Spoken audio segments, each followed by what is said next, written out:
Hey everybody, today I'm going to show you how to go from this to this in Adobe Camera RAW and Photoshop.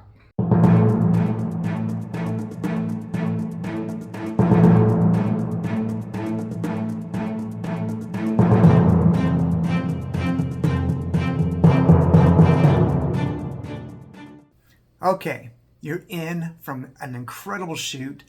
You got some great pictures, and now it's time to look through them and choose the ones that you want to edit. I've heard some people say that they don't edit their photos at all.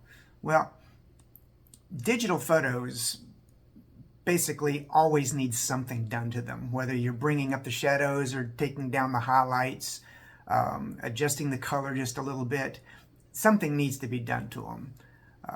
Some people don't shoot in RAW, so they're getting a JPEG right off the bat, and many times those really don't need to be edited or can't be edited as well as a RAW.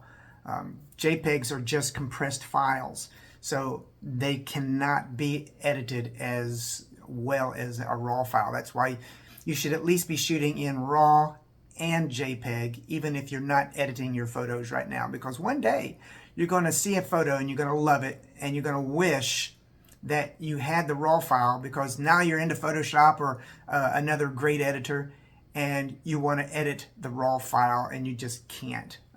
So you really should start shooting in RAW and JPEG. I just shoot in RAW. I don't use the JPEG at all anymore, unless whomever hires me says we need pictures during the event. Then of course I'll shoot in JPEG, and that way I can just send them some JPEGs. Let's get into it. This is my workflow basically. This is how I do it. We're going to go pull up my shot that I want. So we're going to go into my current and camera picks, and we're going to go into my Nikon D500 and stereo. Yeah, okay.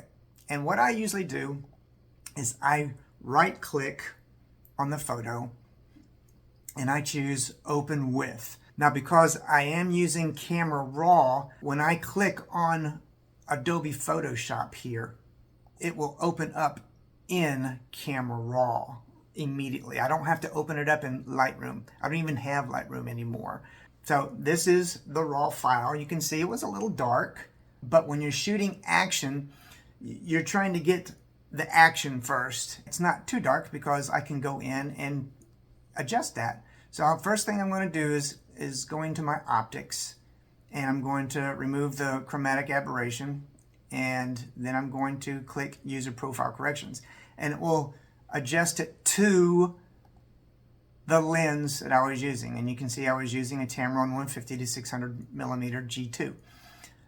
So once you do that, you can come up here and just hit automatic, because usually it lets you know what needs to be done, and then you can change it the way you want it to be.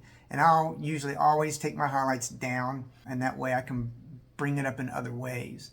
Then I adjust the clarity a little bit. I just roll it back and forth and see what looks good. See, if I bring it down like this, it gets kind of fuzzy.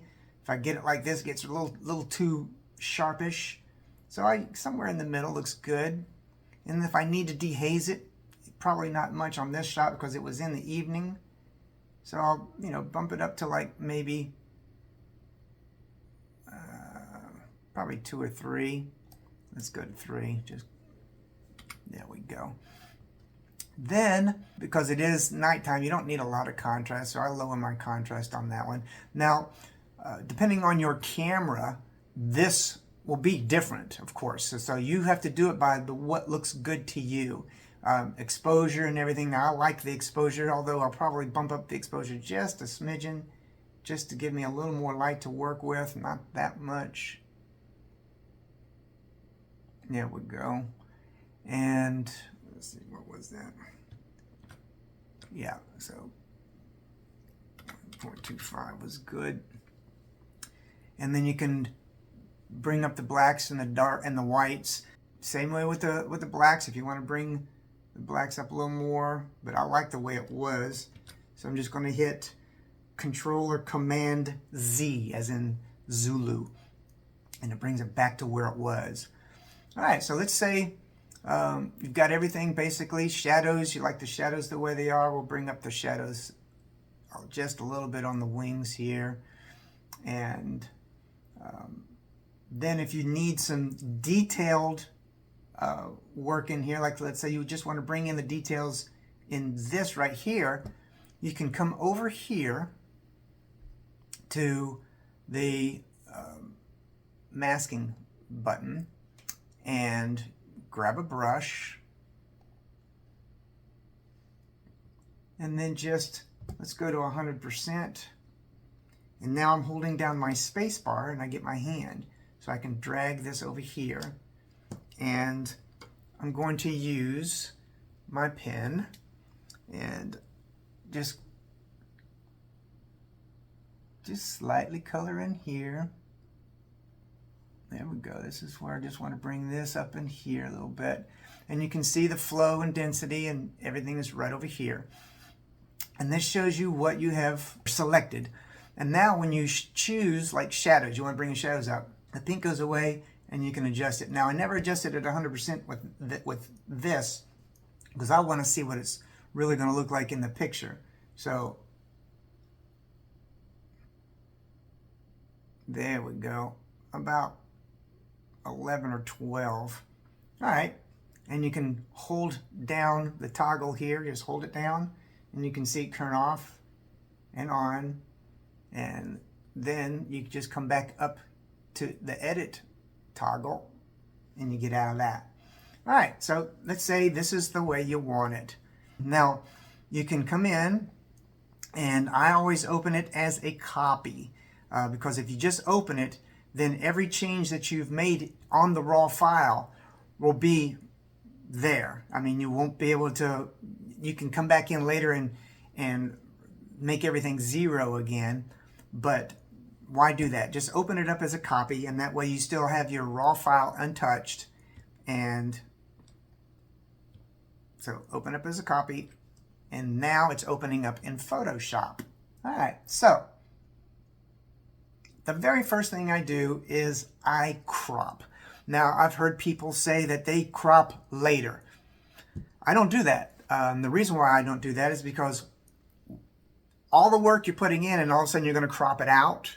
So why not crop right now to get it to where you want it? The C key brings you into your crop mode. And so if you hold down your Shift and your Alt button, or Option, Shift and Option in Windows, then you can bring it in and you can crop it exactly the way you want it and get that composition that you really want. Okay.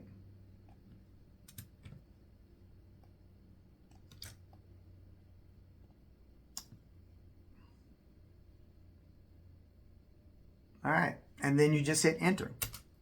Okay, now before you do that though, let's Control or Command Z again and bring it back to its full size. You want to find out what your native size of your photo is. So you can come over here to Image, click on Image Size, and come over here if it's highlighted as pixels, just inches. With a D500, mine are native sizes of 18.56 inches. That's an 18.56 inch picture right off the bat. So they're large pictures. Now, if your megapixels is higher, then your inches are going to be higher as well. So you want to know what your native is because you're going to return it to that size. All right, so 18.56. So let's do our crop again the way we want it. Okay, we hit enter. Then we come back up to image size, and we want to make sure that in here you go to preserve details 2.0. All right, that's what you want.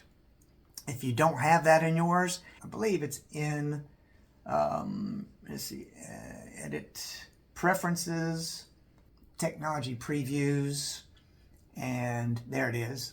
enable preserve details 2.0. Just make sure that's checked, and then you'll have it as well. All right, so image size, preserve details 2.0. You want inches. You want your resolution to stay at 300 because that's printing resolution that you want. And then you bring it back the width.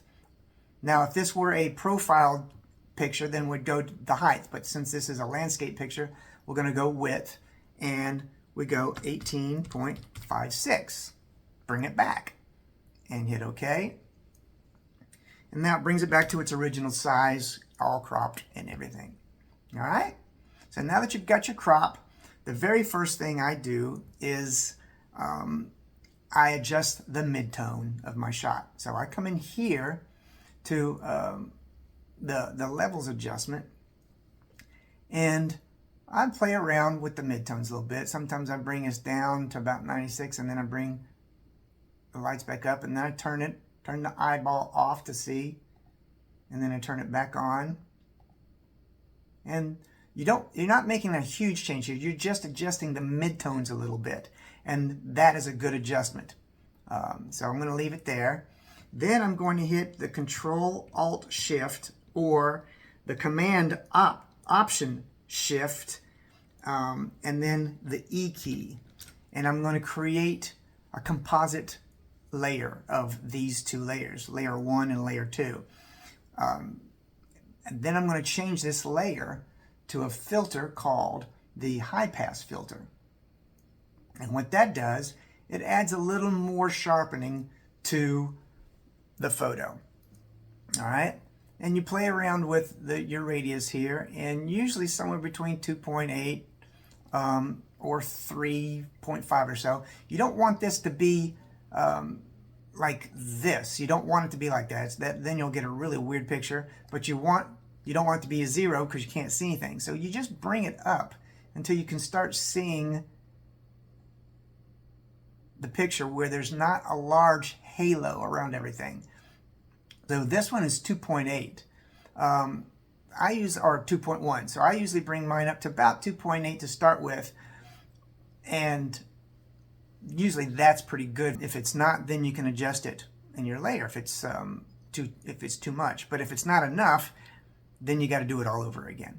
All right, so then you come up here and you come down here to your overlay, and you look how sharp you. So you just hit your overlay button, but you don't want the whole thing sharp. You just want different parts of it sharp. So you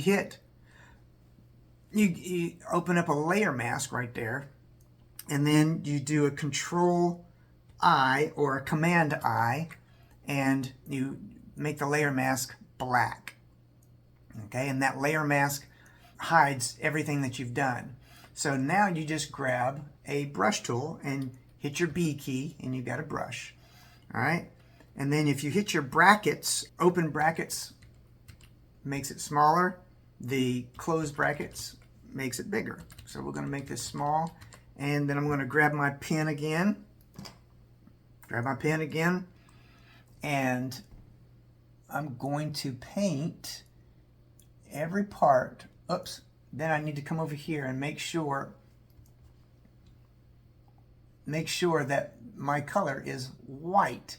Okay, so you can click this arrow right here, or you can just hit your X button and turn it white. Okay, so white reveals, black conceals. So we want to reveal the Highpass filter. So we're just going to start painting in where we want to sharpen up a little bit. So I'm going to make it a little smaller. There we go. Make it a little larger. And I'm just going to sharpen up this area a little bit. Okay. Just like that. Water, sharpen it up a little bit. Now you probably can't see a whole lot what I'm tell the difference right now, but when I'm finished, I'm going to toggle it on and off, and then you will be able to see some good differences. Okay, we really want to highlight this, and then we can probably make it real small and just get some of these feathers. There we go. Bring it back up. Let's Just give a couple of strokes over here. All right. Okay, so now I'm going to turn it off. And you can see it get a little fuzzy. I'm going to go to 100% here. All right, so it's off and it's on. Off, on. And it just does a little tiny bit of sharpening for you. All right, so now once you get it to where you want it, if it's too much, then you can make sure this layer is highlighted, okay? And you can adjust it with the opacity. Just bring it all the way down to 0 and then bring it back up to where you want it to be. And I'm going to bring it back up to 100 because that's exactly where I want it to be. All right, so what I do next is I go ahead and do another Control-Alt-Shift or Command-Option-Shift-E and create another composite layer of these 3 layers now. I go ahead and I delete these 2 layers because you don't need them anymore. But until you get comfortable with these 2 steps right here, go ahead and leave them, and you can just turn them off. Now you can see if you turn off this new layer here, if you turn it off, you can see all the adjustments that you made in these 2 layers from your original layer here. So turn it back on, you can see the adjustments. Turn it off, no adjustments. Then I right click and I convert it to a smart object just in case I decide to do something with this layer. Because if I add another filter to it, it won't change this layer any. For instance, if I come up here and I add, let's see, a distort and twirl, all right? So let's hit OK. All right. See how it comes down here instead of on this, and you can toggle that up and down, or you can just take this and trash it. All right, so there we go. All right, so the next thing I do after my high pass filter and create the composite layer right there is I do a dodge and burn. And I always do my burns first, and I bring it down so I can see what I'm doing. You're not going to leave it there. But this is the way I do my dodge and burns instead of coming over here and doing it with this key. With this way of dodging and burning, you can adjust it in the future. The other way, you can't adjust it anymore. So I click on the mask and I do a Controller Command I and conceal it because I don't want the whole thing like that. Then I hit the G button and I grab, it's this right here, and it's your gradient tool, and you want to make sure it looks like that because if you hold down your left mouse button, you've got options. So you want to make sure you've got the gradient tool. And anytime you've got something in here, you can see that there's options when they have tiny little arrows underneath them. Like this one doesn't have any options in it. It's just the frame tool. But everything that has a little tiny arrow does have options. So I'm just going to grab it and I'm going to pull it down to the bottom here. And you can grab this and adjust it like that. So I've made this all dark. Then I'm going to make by holding down my Controller Command space bar, you get your magnifier and you can go up and down. Now I'm holding down my space bar, get the hand, and I'm moving this over here.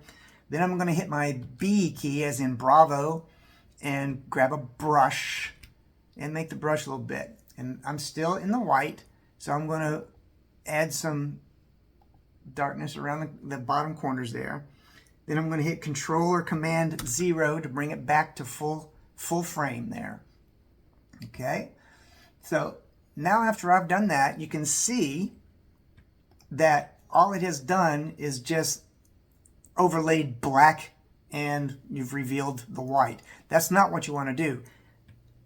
I'm holding down my Alt or Option key and clicking in here, and that's how I get that or that.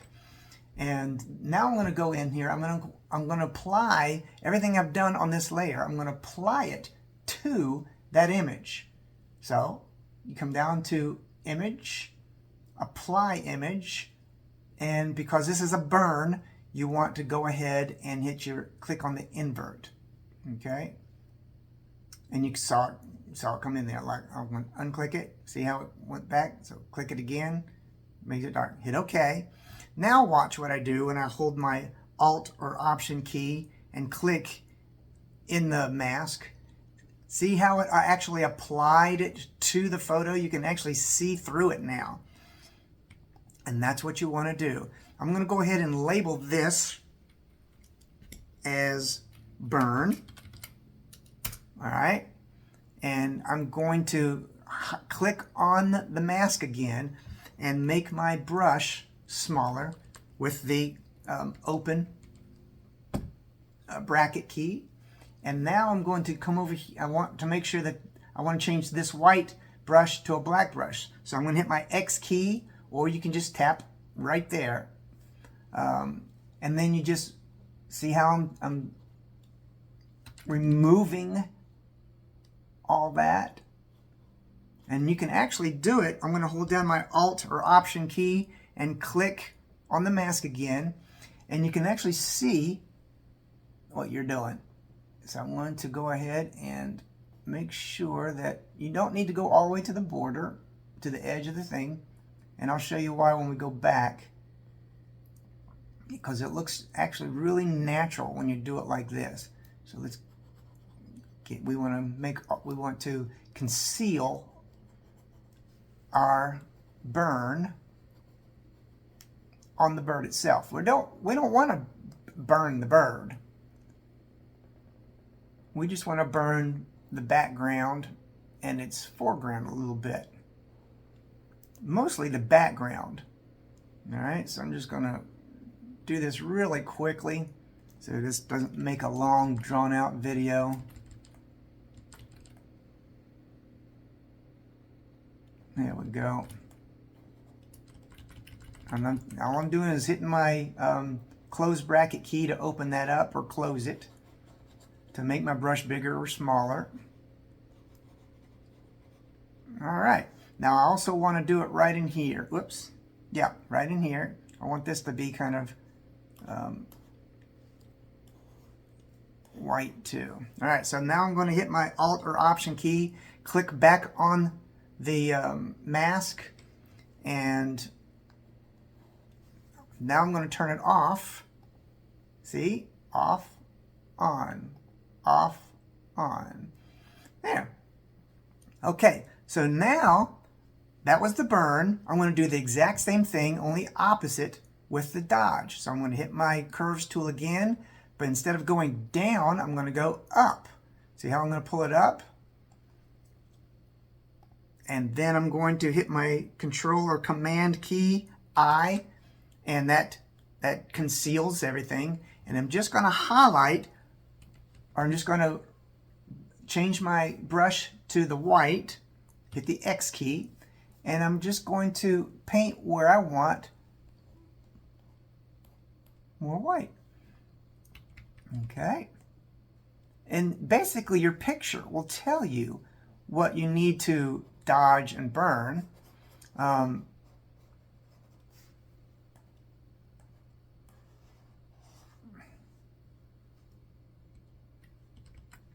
we go.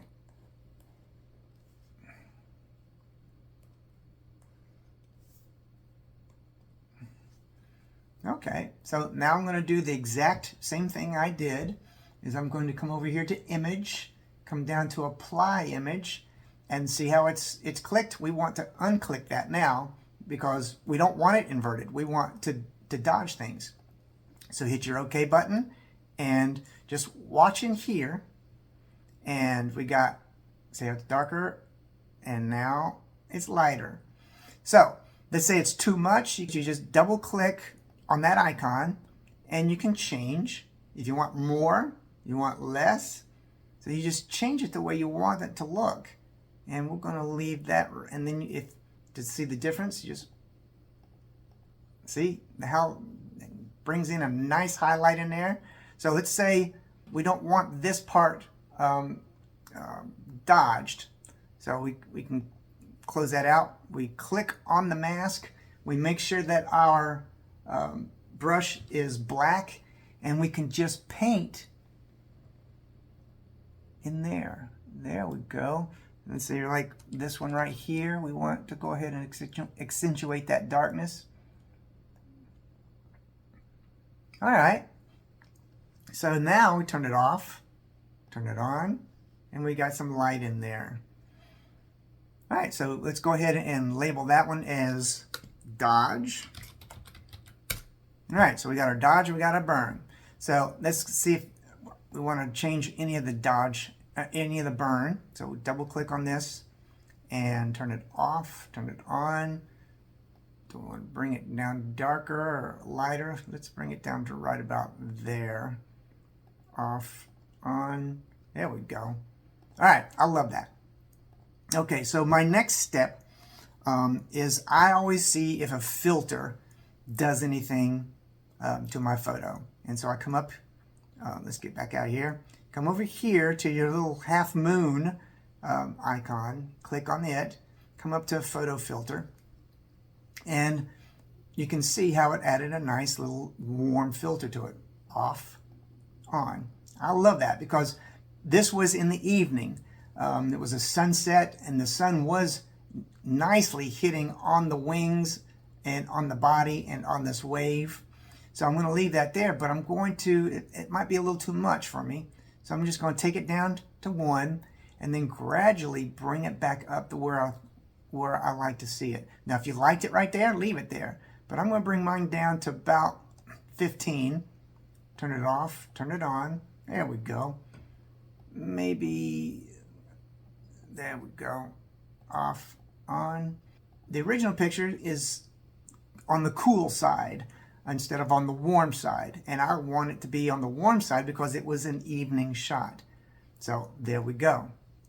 Now, because this is a reddish egret, the colors were a little more vibrant in these neck feathers.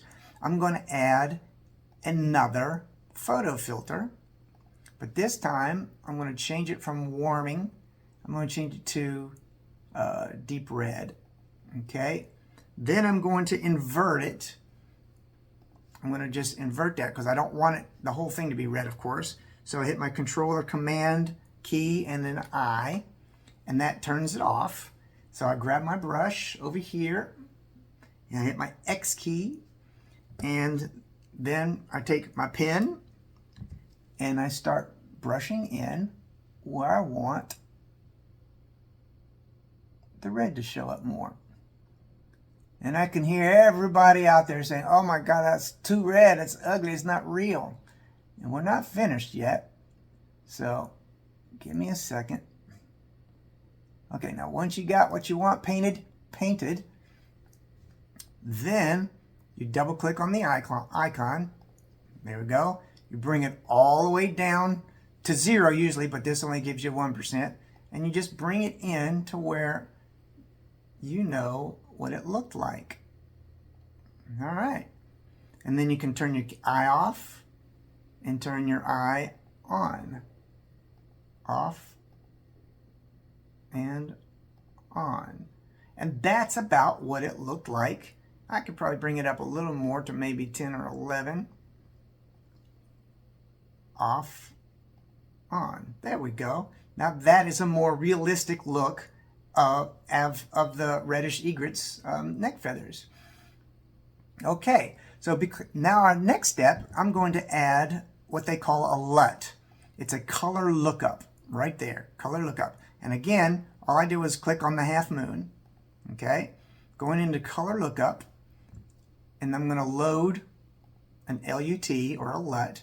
I'm going to use fall colors. This is one of my favorites. I love this one.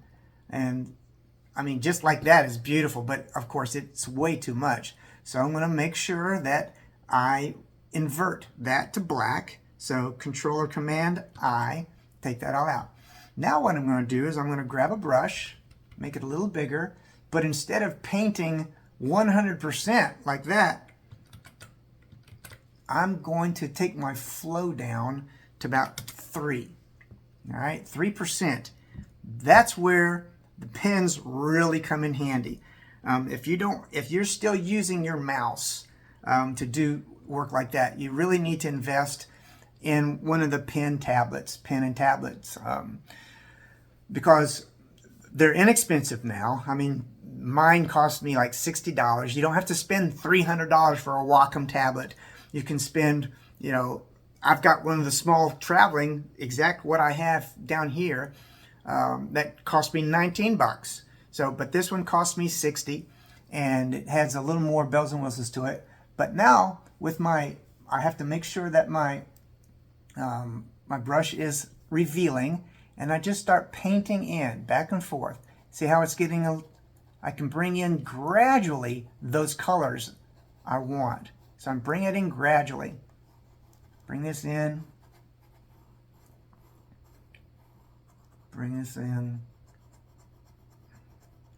And I'm just bringing it in. When you're stroking, it's like stroking in layers, basically, when you change your flow to a low flow, like 3 or something like that. So your first flow is not 100%, it's like 3%, and so you're coloring. Okay. So now we got some nice sun back on the wings, the way it was originally, and we'll make our brush a little smaller and just do a slightly on this edge here, and then we're going to add some right in here too, a little more. We're going to call this sun. So we're going to add some sun to it. There we go. All right, so let's turn that off. Especially look at the wings. So it's off, on, off, on. Isn't that pretty? And so now what I like to do is I like to make it glow a little more. And this is a neat thing that you can do with anything that you want glowing. You can add some nice glow to the eye. If let's say you have a street lamp or something that's off, all right? But you want it to make it look like it's glowing. And I'll probably do a video on that too. So this is the technique. So you come over here and you add a new layer, this little plus sign right there. All right, so you got this brand new layer. Then you double click in the layer and you turn off transparency shapes layer. Turn that, unclick that, okay? All right, then you come down here to your mask and you want to highlight color dodge, all right? And you want to keep it at 3% because you don't want, if you had it at 1%, you're going to get that. And that is not what you want. So go to 3%. And now just look where it's naturally lit. All right. So kind of paint in there where it's naturally lit. All right. Just paint in here where it's naturally lit.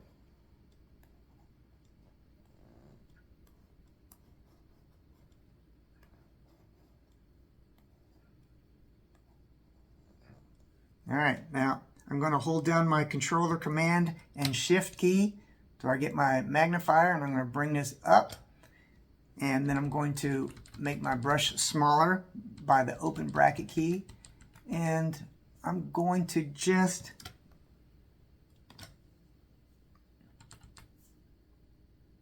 give this a little more shine to it, just a little bit. All right, then I'm going to hit my controller command 0, and that brings it back down to there. Now I'm going to bring my brush up a little bit, and I want just a little more light shining right there. I want a little more light shining right here and right there. Okay, so let's turn this off. Now look at the wing. Look at the wing. Turn it on, turn it off, turn it on, turn it off. This is basically what it looked like when I was out there. So let's go ahead and label this layer. You want to get in the habit of labeling your layers so you'll know what they are. So we're just going to call this wing glow. wing glue. And I'm going to go ahead and add a little glow right here too, to the water.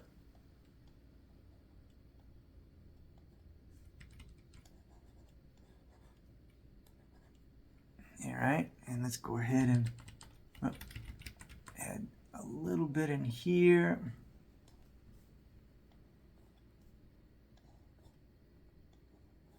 All right, and we're also going to add, we're going to go back up to this layer where our color lookup was, where it's nice and warm.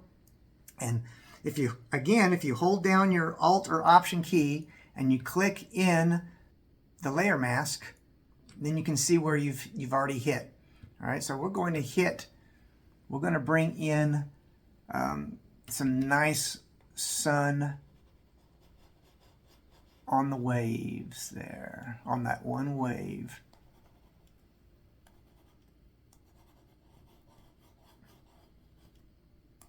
And you can use all these techniques in just about any of your shots. Here we go.